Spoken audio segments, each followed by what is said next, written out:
All right. Next is for loops.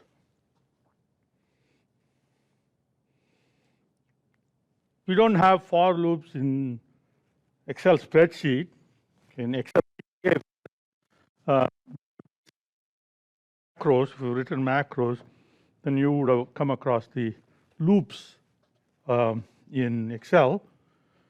So we have two kinds of loops that we're going to look at. For loop. Okay. So both loops iterate over a sequence.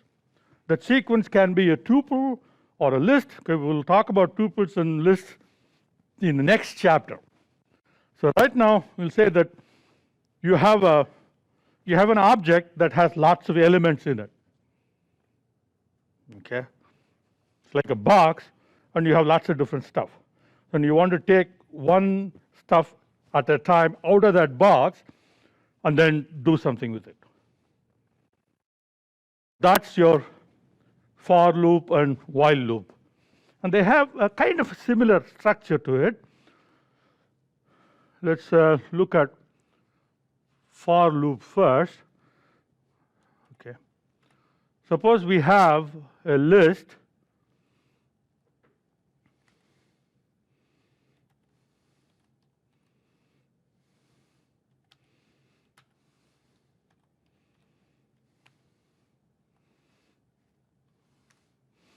Okay.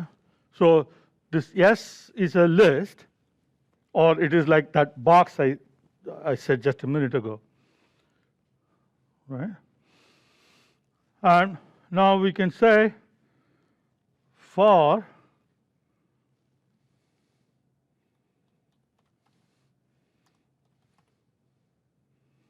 value in S.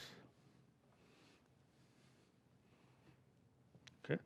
Now what this line of code is going to do is it's going to take one item at a time from this list and then put that value into this variable.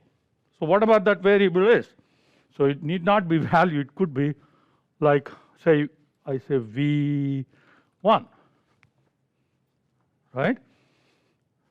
So Python will take one item at a time and then put it into V1 until it finishes everything.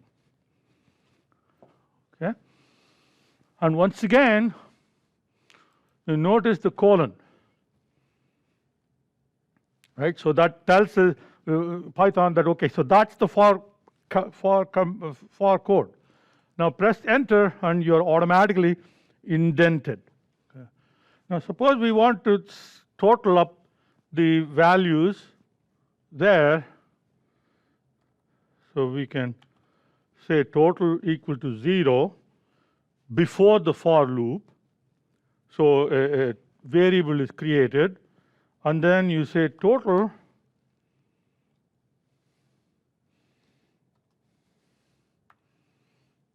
plus equal to V1. So if you say simply equal to V1, then the value of total will be replaced by V1. But that's not what you want. You want to accumulate. You want to sum. You want to find the sum. So instead of saying equal to, you say plus equal to, which means you add to it. Whatever is already there in total, you keep it and then add to that. Accumulation. Okay.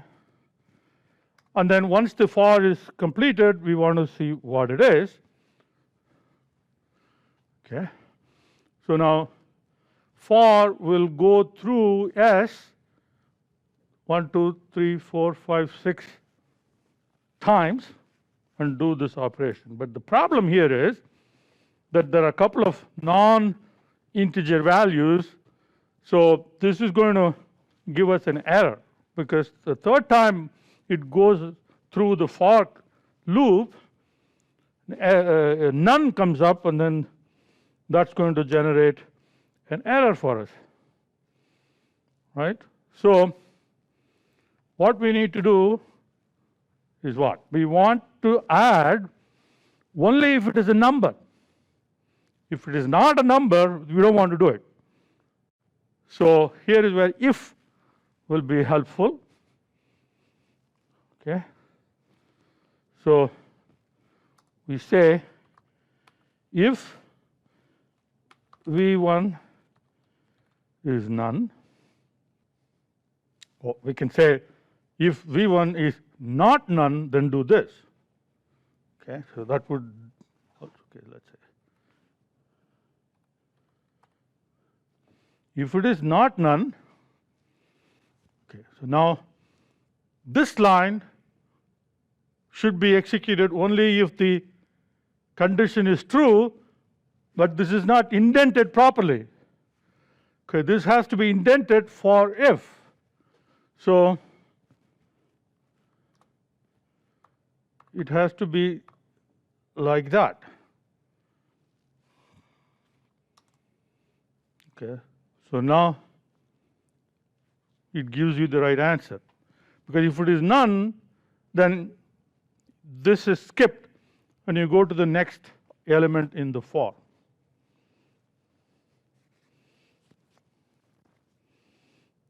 Okay. If you want to use okay, another way, this is the simpler way, this is the best way. Another way of doing this is, if it is none, then say continue. Okay, so now you have to, so if it is none, continue will skip everything in the for loop from that point onwards. Just go out to the next element in the for loop. So this will also give the right answer, but obviously the previous one is better, right? So you don't need continue, but I just wanted to illustrate what continue means. Sometimes this would be a more efficient way of doing it, so that's why you need to know, this way you can do it this way also. But what we did previously, in this particular instance, that is a better way. Now sometimes, okay, I'm going to copy this. Sometimes you may want to break out. You want to say the moment disallowed value is encountered, you want to give up and then go to the next line. So continue is not going to do that, because continue will only skip that particular item. Then you'll go right back to the for loop and continue with the next item and the next item and the next item. But if you want to abandon the for loop completely, then you should use break. Now, so this time the total is only 3, because 1 plus 2, 3, and then a non-numeric value is encountered. We are encountering none, so you break the for completely. So you say, I'm done with this for. Then you go to the next. Continue is you're not done with the for, you're done with that particular item in the for.